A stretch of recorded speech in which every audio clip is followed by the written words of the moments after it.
بسم اللہ الرحمن الرحیم۔ بسم اللہ الرحمن الرحیم۔ السلام علیکم ورحمۃ اللہ وبرکاتہ۔ عزیز طلبہ، امید ہے بخیر و عافیت ہوں گے۔ تفسیر جلالین سورۃ المائدہ سبق نمبر 217 کے ساتھ آپ کے سامنے حاضر ہیں۔ عزیز طلبہ، انشاءاللہ آج کا سبق وَكَتَبْنَا عَلَيْهِمْ فِيهَا أَنَّ النَّفْسَ سے لے کر آیت نمبر 46 وَمَوْعِظَةً لِّلْمُتَّقِينَ تک ہوگا۔ تو آئیے عزیز طلبہ سبق کی ابتدا کرتے ہیں۔ اعوذ باللہ من الشیطان الرجیم، بسم اللہ الرحمن الرحیم۔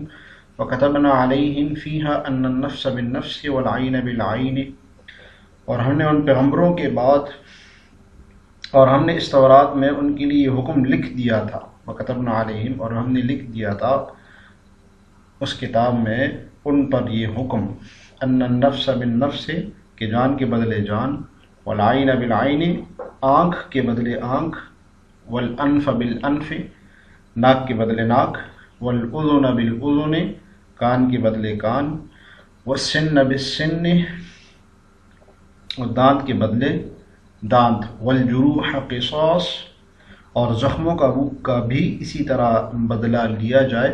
فمن تصدق به فهو کفارۃ لہ، ہاں جو شخص اس بدلے کو معاف کر دے تو اس کے لیے گناہوں کا کفارہ ہو جائے گا۔ من لم يحكم بما انزل الله فاولئک هم الظالمون، اور جو لوگ اللہ کے نازل کیے ہوئے حکم کے مطابق فیصلہ نہ کریں سو وہ ظالم ہیں۔ جی عزیز طلبہ، ان آیات میں یہ بتایا گیا ہے کہ قصاص کا حکم جیسے قرآن میں بیان ہوا ہے دوسرے سپارے میں، اسی طریقے سے قصاص کا حکم تورات میں بھی تھا۔ اور ان آیات میں، اس آیت میں اللہ تعالیٰ بتا رہے ہیں کہ یہود نے اپنی کتاب کے احکام کی صریح خلاف ورزی کی تھی۔ یعنی اس سے پہلے جیسے کہ بتایا کہ زنا کی سزا کو انہوں نے بدل رکھا تھا، اور زانی کے ساتھ کیا کرتے تھے کہ صرف رسوا کرتے، اس کو مکالہ کر کے اور مار پیٹ کر کے بس چھوڑ لیتے تھے۔ تو یہاں فرمایا کہ اسی طرح یہ لوگ قصاص کے بارے میں بھی جو تورات کا حکم تھا اس کی صریح خلاف ورزی کرتے تھے۔ وہ کیسے کہ مدینے میں دو قبیلے آباد تھے، ایک بنو قریظہ اور ایک بنو نذیر۔ تو بنو نذیر کے بدلے میں جب آپس میں ایک دوسرے کو قتل کر لیتے تھے تو بنو نذیر کے بدلے میں بنو قریظہ کو تو قتل کیا جاتا، لیکن جب بنو قریظہ کا کوئی شخص قتل کر لیتا تو اس کے بدلے میں وہ قتل نہیں کر لیتے تھے، بلکہ آدھی دیت دے کے چھوڑ لیتے تھے۔ حالانکہ تورات میں یہ حکم نہیں تھا، تورات میں بھی قصاص اور دیت کی برابری کا حکم تھا کہ قاتل خواہ آزاد ہو، خواہ غلام ہو، مرد ہو، عورت ہو، مسلمان ہو، ذمہ ہو، چاہے جو بھی ہو، اس کو مقتول کے بدلے میں قتل کیا جائے گا۔ اسی طریقے سے آنکھ کے بدلے میں آنکھ پھوڑی جائے گی، ناک کے بدلے میں ناک، کان کے بدلے میں کان، دانت کے بدلے میں دانت، اور جو دوسرے زخم ہیں اس میں بھی اسی طرح بدلہ دیا جائے گا، حقدار کو اس کا حق دیا جائے گا، مگر انہوں نے اس حکم کی بھی خلاف ورزی کی تھی۔ تو ان آیات میں قصاص فی النفس، وَكَتَبْنَا عَلَيْهِمْ فِيهَا أَنَّ النَّفْسَ بِالنَّفْسِ، یہ قصاص فی النفس ہے، اور آگے والعین بالعین والانف بالانف والاذن بالاذن، یہ قصاص فی الاعضاء ہے۔ یہ دو حکم بیان ہوئے ہیں۔ جی تفسیر دیکھیے، وَكَتَبْنَا، فرضنا، اشارہ ہے کہ کتبنا یا لکھنے کے معنی میں نہیں ہے بلکہ فرض کرنے کے معنی میں، کہ ہم نے ان کو فرض کیا تھا ان پر، فیہا ای فی التورات، کس میں؟ تورات میں۔ تورات میں ہم نے ان کے اوپر فرض کیا تھا، کن کے اوپر؟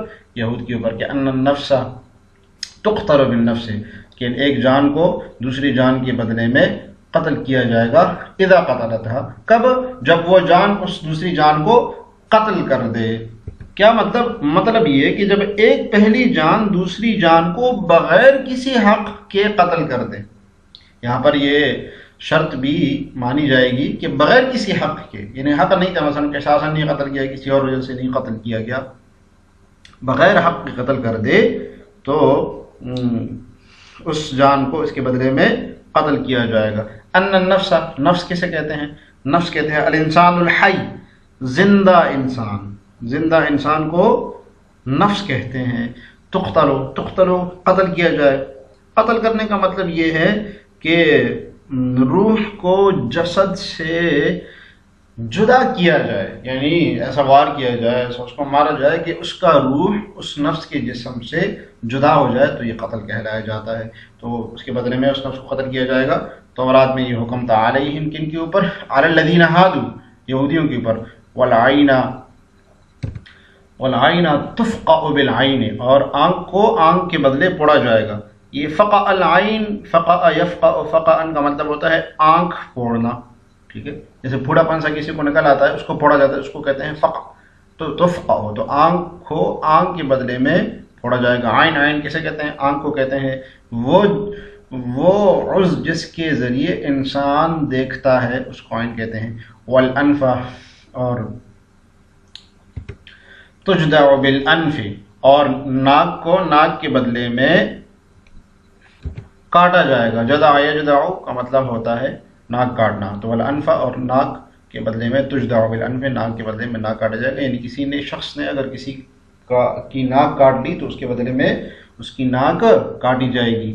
والاذن، اور کان کے بدلے میں تقطع بالاذن، کان کاٹا جائے گا، بالاذن، کان کے بدلے میں، یعنی کسی نے کسی کا کان کاٹ لیا تو اس کے بدلے میں کان کاٹا جائے گا۔ اذن، ٹھیک ہے، کان کو کہتے ہیں، یعنی وہ عضو جس کے ذریعے سے انسان سنتا ہے۔ والسن تقلع بالسن، اور دانت نکالا جائے گا دانت کے بدلے میں، یعنی کسی نے کسی کا دانت نکال لیا تو اس کے بدلے میں اس کا دانت نکالا جائے گا۔ تو یہ چاروں چیزیں قصاص فی الاعضاء ہے، تو اس میں بھی شریعت نے برابری رکھی تھی تورات کے اندر۔ فی قراءۃ بالرفع فی الاربعۃ، اور ایک قراءت میں یہ رفع کے ساتھ ہے، ٹھیک ہے، النفس بالنفس والعین بالعین والانف بالانف والاذن بالاذن بالاربعۃ، چاروں کے چاروں ایک قراءت میں رفع کے ساتھ پڑھے جائیں گے۔ والجروح قصاص، اور زخموں میں بھی برابری ہے۔ والجروح بالوجہین، اور جروح دونوں صورتوں میں، کیا مطلب؟ رفع کی صورت میں بھی اور نصب کی صورت میں بھی ہے، جروح بھی ہے اور جروح بھی ہے۔ جروحوں کی صورت میں مبتدا ہوگا اور رفیع میں ہوگا، اور نصب کی صورت میں والجروح قصاص، اس کا عطف النفس کے اوپر ہوگا۔ قصاص برابری ہے، کیا مطلب؟ ایقتص فیہا اذا امکن، یعنی قصاص لیا جائے گا اس میں جب ممکن ہو۔ کالید والرجل والذکر، جیسے کہ ہاتھ، پاؤں اور ذکر وغیرہ، ونحو ذالک، اسی طریقے سے اور بہت سے اعضاء ہے جس میں اگر زخم آ جائے، مثلا پیٹ میں زخم کر دیا، کسی کی انگلی کا سرا کاٹ دیا، کسی کی ہڈی آدھی توڑ دی، کسی کی ہڈی کے اوپر زخم کر دیا، ہاتھ کے اوپر زخم کر دیا، پاؤں کے اوپر زخم کر دیا، تو اس میں قصاص یعنی بدلہ برابر سرابر لیا جائے گا۔ اذا امکن، کب؟ جب ممکن ہو، جہاں تک ممکن ہو۔ وما لا يمكن فيه الحکومت، وما لا يمكن فيه الحکومت، اور جس میں قصاص ممکن نہ ہو تو اس میں حکومت عدل ہے، یعنی عادل کے فیصلے کا اعتبار کیا جائے گا۔ قاضی جو بھی فیصلہ مقرر کر دے، جو بھی سزا اس کو سنا دے۔ تو جب ممکن نہیں ہوگا، مثلا ہڈی پر ایسا زخم کر دیا کہ معلوم نہیں ہو رہا کہ اس کے بدلے میں کتنا کیا جائے، اور اگر اس کی ہڈی پر زخم لگایا جائے گا تو ہو سکتا ہے اس سے زیادہ ہو جائے، یا پیڑ میں کچھ ایسا زخم کر دیا کہ اس کے بدلے میں اگر دوسرے کے پیڑ میں زخم کیا جائے تو ممکن نہیں ہے، معلوم نہیں ہوگا کہ عدل ہوگا نہیں ہوگا، تو قاضی اس پر جو بھی مقرر کر دے۔ وہ دیت کا عشر، اسی سے معاملہ اسی سے نکلا ہے کہ اگر مثلا دیت کوئی نہیں دیا، کسی نے کچھ کر دیا، ایک عضو تلف کر لیا، تو دیت کا عشر دیا جائے گا اس کے بدلے میں۔ یہ وہذا الحکم وان کتب علیہم، اور یہ جو حکم ہے، اچھا وما لا یمکن فی الحکومہ، اس کی ترکیب دیکھ لیں ذرا طلباء کرام۔ وما لا یمکن مبتدا ہے، موصول اپنے سرے سے مل کر، اور فیہ الحکومت، یہ پورا جملہ، فیہ خبر مقدم ہے، الحکومت مبتدا مؤخر ہے، یہ پورا جملہ اس کی خبر بن رہی ہے۔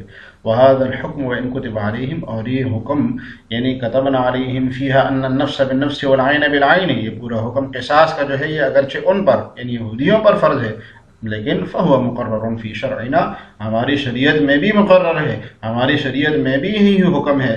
جب تک نبی صلی اللہ علیہ وسلم اس میں شارع کی طرف سے کوئی رد و بدل نہ آئے، تو شرائع من قبلنا، ہم سے پہلی شریعتوں کے جو احکام ہیں وہ اسی طرح ہو بہو لاگو ہوں گے جب تک شارع کی طرف سے اس میں کوئی رد و بدل نہ کیا جائے۔ علم اصول فقہ میں یہ ایک موضوع ہوتا ہے شرائع من قبلنا، تو اس کی طرف صاحب جلالین نے اشارہ کیا ہے فمن تصدق به، اور جو قصاص کا صدقہ کرے، فمن تصدق به، اور جو صدقہ کرے اس کا، کس کا؟ بالقصاص، یعنی قصاص کا صدقہ کرے۔ کیا مطلب؟ اس کو معاف کرے۔ صاحب جلالین نے اس کی صورت بھی بیان کیا کہ بأن مکن من نفسہ، اس طور پر کہ وہ اپنی ذات کے اوپر قدرت دے دے، اس کو اپنی ذات کے اوپر دوسرے بندے کو قدرت دے دے۔ فہو کفارۃ اللہ، تو اس کا یہ عمل، اس کا یہ، یعنی ایک شخص نے قتل کر دیا اور وہ حاضر ہو کے وہ اپنے آپ کو خود کو پیش کر دیا، تو یہ گویا کہ اپنی جان پر اس نے اس کو قدرت دے دی کہ اب لے لے، آپ قصاص بدلہ لے لیں اسے، فہو کفارۃ اللہ، تو یہ اس کے قتل کا کفارہ بن جائے گا۔ لما آتاہ، یعنی جو فعل اس نے کیا اس کے لیے کفارہ ہو جائے گا، تو وہ کفارہ بن جائے گا۔ کیا مطلب؟ دنیاوی جو اس کو سزا مل گئی، بس آخرت میں اب اس کے لیے کوئی سزا نہیں ہوگی۔ لما آتاہ، جو اس نے قتل کیا، جو اس نے قتل کا ارتکاب کیا، یا علامہ زمخشری نے کہا ہے جو اس نے وہ گناہ کیا وہ معاف ہو جائے گا، وہ قصاص اس کے لیے کفارہ ہو جائے گا۔ ومن لم يحكم بما انزل اللہ، اور جو اللہ کے نازل کردہ قانون کے مطابق فیصلہ نہ کرے فی القصاص، قصاص کے معاملے میں، وغیرہ، اور اس کے اور دوسرے معاملات میں بھی، فاولئک هم الظالمون، تو وہی ظالم ہیں۔ جو آگے ترجمہ دیکھیے، وقفینا علی آثارہم بعیسی ابن مریم، اور ہم نے ان پیغمبروں کے بعد عیسیٰ ابن مریم کو اپنے سے پہلی کتاب یعنی تورات کی تصدیق کرنے والا بھیجا، مصدقا لما بین یدیہ من التورات، اپنے سے پہلی کتاب یعنی تورات کی تصدیق کرنے والا بھیجا۔ وآتیناہ الانجیل، اور ہم نے ان کو انجیل عطا کی، فیہ ھدی ونور، جس میں ہدایت تھی اور نور تھا، ومصدقا لما بین یدیہ من التورات، اور جو اپنے سے پہلی کتاب یعنی تورات کی تصدیق کرنے والی تھی، وہدم وموعظۃ للمتقین، اور متقیوں کے لیے سراپا ہدایت اور نصیحت بن کر آئی تھی۔ یہاں سے اب عیسیٰ علیہ السلام کی بعثت کا بیان ہے کہ حضرت موسیٰ علیہ السلام کی طرح حضرت عیسیٰ علیہ السلام کو بھی اللہ تعالیٰ نے برحق نبی بنا کر بھیجا، اور ان کو اس کتاب یعنی کہ تورات کی تصدیق کے لیے بھیجا، اور جو اس سے پہلے حضرت موسیٰ علیہ السلام پر نازل ہوئی تھی اور وہ بھی اللہ تعالیٰ کی فرمان بردار بندے تھے، اسی طرح عیسیٰ علیہ السلام کو انجیل دی گئی اور اس میں بھی تورات کی طرح ہدایت اور نور تھا، اور پرہیزگاروں کے لیے ہدایت اور نصیحت تھی، اور اس میں بھی نبی صلی اللہ علیہ وسلم کے بارے میں بشارت تھی کہ وہ آ کر لوگوں کو حق کا راستہ دکھائیں گے، وعظ و نصیحت کریں گے۔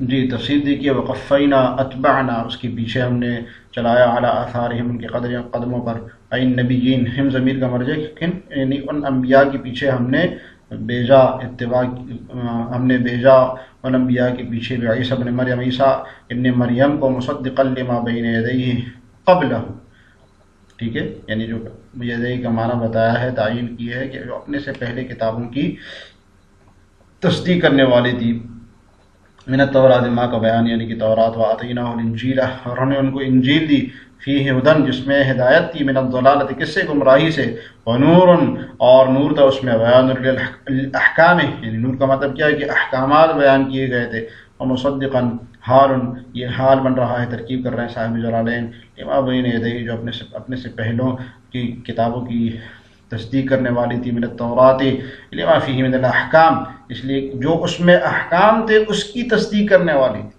تورات کی بھی تصدیق کر رہی تھی اور جو اس میں احکام تھے اس کی بھی تصدیق کرنے والی تھی، وہ ہدن، اور ہدایت تھی، اور موعظۃ، اور نصیحت تھی، للمتقین، متقین کے لیے۔ یہ اس طرح آج کے سبق سے متعلق سوال یہ ہے کہ شرائع من قبلنا کا کیا حکم ہے، جو ہم سے پہلے شریعتوں کے احکام تھے، جیسے کہ موسیٰ علیہ السلام یہودیوں کا حکم بیان ہوا تورات کا، قصاص کا، تو ان کا کیا حکم ہے نبی صلی اللہ علیہ وسلم کی امت میں۔ جس طرح آج کا سبق ہم نے وَكَتَبْنَا عَلَيْهِمْ فِيهَا أَنَّ النَّفْسَ سے لے کر آیت نمبر 46 مَوْعِظَةً لِلْمُتَّقِينَ تک پڑھا۔ اللہ تعالی ہمیں جلالین پڑھنے، سمجھنے اور اس پر عمل کرنے کی توفیق عطا فرمائے۔ السلام علیکم ورحمۃ اللہ وبرکاتہ۔